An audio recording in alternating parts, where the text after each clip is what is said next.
नमस्कार। आप सभी का स्वागत है मेरे इस चैनल पर। क्या आप लोग जानते हैं ये जो देवोत्थान एकादशी है या देव उठनी एकादशी है, उसका ये नाम कैसे पड़ा? उसको हम देव उठनी एकादशी या देवोत्थान एकादशी ही क्यों कहते हैं? आइए एक सरल शब्दों में इसकी व्याख्या करती हूँ। ज्योतिष शास्त्रियों के अनुसार जो आषाढ़ शुक्ल पक्ष की एकादशी को आती है, उसमें देव शयन करते हैं, और जो कार्तिक शुक्ल पक्ष की एकादशी जब आती है तब देव उठ जाते हैं।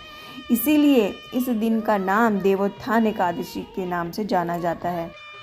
मान्यता ये भी है कि देव उठनी एकादशी के दिन भगवान विष्णु क्षीर सागर में पूरे 4 महीने शयन के बाद जागते हैं।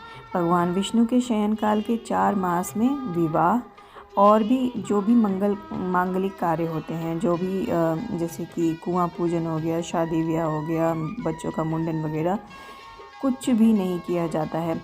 इसलिए देवोत्थान एकादशी पर भगवान श्री हरि विष्णु के जागने के बाद शुभ तथा मांगलिक कार्य शुरू होते हैं। इस दिन तुलसी विवाह का भी आयोजन किया जाता है। क्या आप जानते हैं ये जो 4 महीने के लिए भगवान श्री हरि विष्णु सो जाते हैं, उसके पीछे की पौराणिक कथा क्या है? अगर नहीं तो ध्यान से सुनिए। एक समय की बात है, भगवान नारायण से लक्ष्मी माता ने पूछा, हे नाथ, आप दिन रात जागा करते हैं और सोते हैं तो लाखों करोड़ों वर्षों तक सो जाते हैं तथा इस समय में समस्त चराचर का नाश कर डालते हैं। इसलिए आप नियम से प्रतिवर्ष निद्रा लिया करें। इससे मुझे भी कुछ समय विश्राम करने का समय मिल जाएगा। लक्ष्मी जी की बात सुनकर नारायण मुस्कुराए और बोले, देवी, तुमने ठीक कहा। मेरे जागने से सब देवों और खासकर तुमको कष्ट होता है। तुम्हें मेरी वजह से जरा भी अवकाश नहीं मिलता।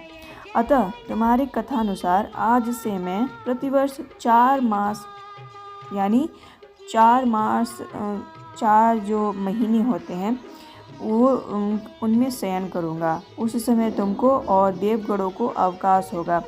मेरी यह निद्रा अल्प निद्रा और प्रलयकालीन महानिद्रा कहलाएगी। मेरी यह अल्प निद्रा मेरे भक्तों के लिए परम मंगलकारी होगी। इस काल में मेरे जो भी भक्त मेरे शयन की भावना कर मेरी सेवा करेंगे और शयन व उत्थान के उत्सव को आनंद पूर्वक आयोजित करेंगे, उनके घर में तुम्हारे साथ निवास करूंगा। तो आशा करती हूँ अब आपको पता चल गया होगा ये जो 4 महीने भगवान श्री हरि विष्णु क्षीर सागर में सोते हैं, उसके पीछे का कथा क्या है। तो अब मैं जो पौराणिक कथा आपको सुनाने जा रही हूँ वो प्रबोधिनी एकादशी यानी जो देवोत्थान एकादशी है उसके बारे में। ये एकादशी का प्रचलन कैसे शुरू हुआ, इसकी महत्ता कैसे हुई, ये जानते हैं। एक नगर में एक राजा के राज्य में सभी लोग एकादशी का व्रत रखते थे। प्रजा तथा नौकर चाकर से लेकर पशुओं पक्षियों तक को एकादशी के दिन अन्न नहीं दिया जाता था। एक दिन किसी दूसरे राज्य का एक व्यक्ति राजा के पास आकर बोला, महाराज, कृपा करके मुझे नौकरी पर रख लें। तब राजा ने उसके सामने एक शर्त रखी कि ठीक है, रख लेते हैं, किंतु रोज़ तुम्हें खाने को सब कुछ मिलेगा पर एकादशी को अन्न नहीं मिलेगा। उस व्यक्ति ने उस समय हाँ कर ली, पर एकादशी के दिन जब उसे फलाहार का सामान दिया गया तो वह राजा के सामने जाकर गिड़गिड़ाने लगा, महाराज, इससे मेरा पेट नहीं भरेगा, मैं भूखा ही मर जाऊंगा, मुझे अन्न दे दो। राजा ने उसे शर्त की बात याद दिलाई पर वह अन्न छोड़ने को राजी नहीं हुआ। तब राजा ने उसे आटा, दाल, चावल आदि दिए। वह नित्य की तरह नदी पर पहुंचा और स्नान कर भोजन पकाने लगा। जब भोजन बन गया तो वह भगवान को बुलाने लगा, आओ भगवान, भोजन तैयार है। उसके बुलाने पर पीताम्बर धारण किए हुए भगवान चतुर्भुज रूप में आ पहुँचे तथा प्रेम के साथ उसके साथ भोजन करने लगे। भोजनादि करने के भगवान अंतर्ध्यान हो गए तथा वह अपने काम पर चला गया।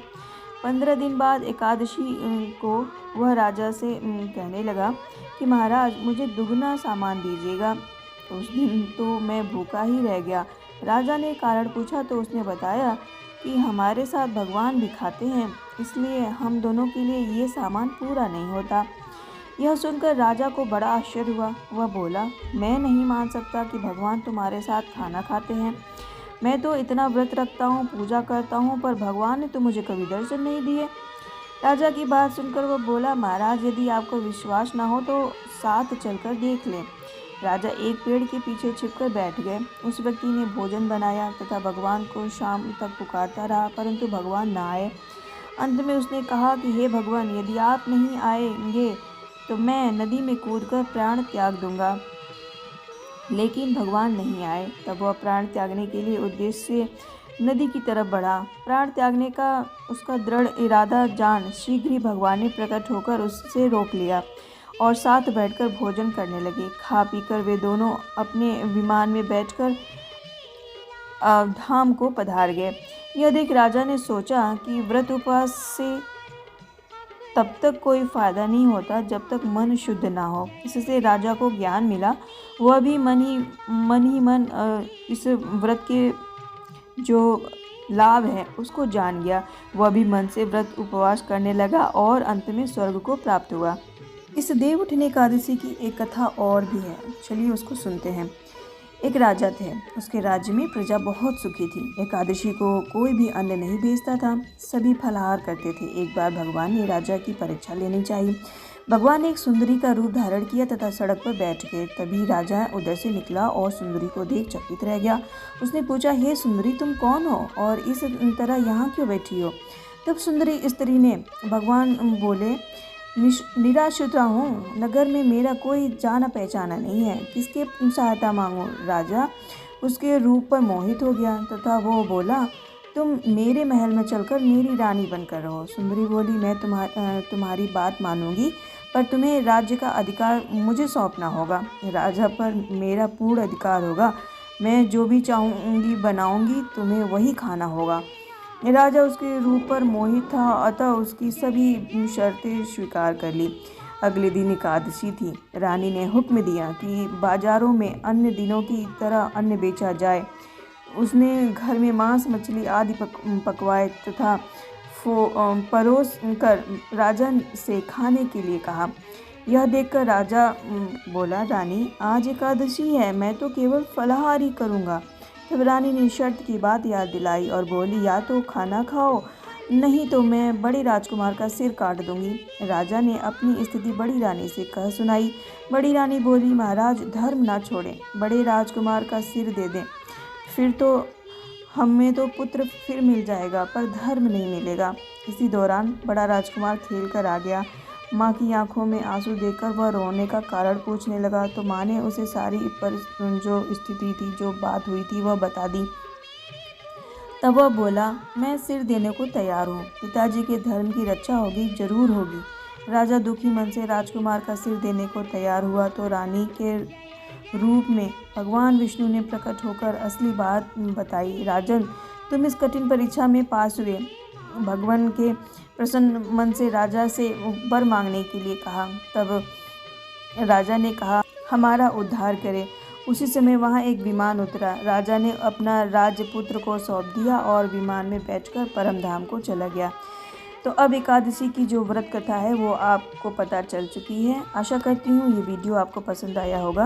वीडियो को लाइक कीजिए, चैनल को सब्सक्राइब कीजिए और आशा करती हूँ आप सभी स्वस्थ हैं, खुश रहें।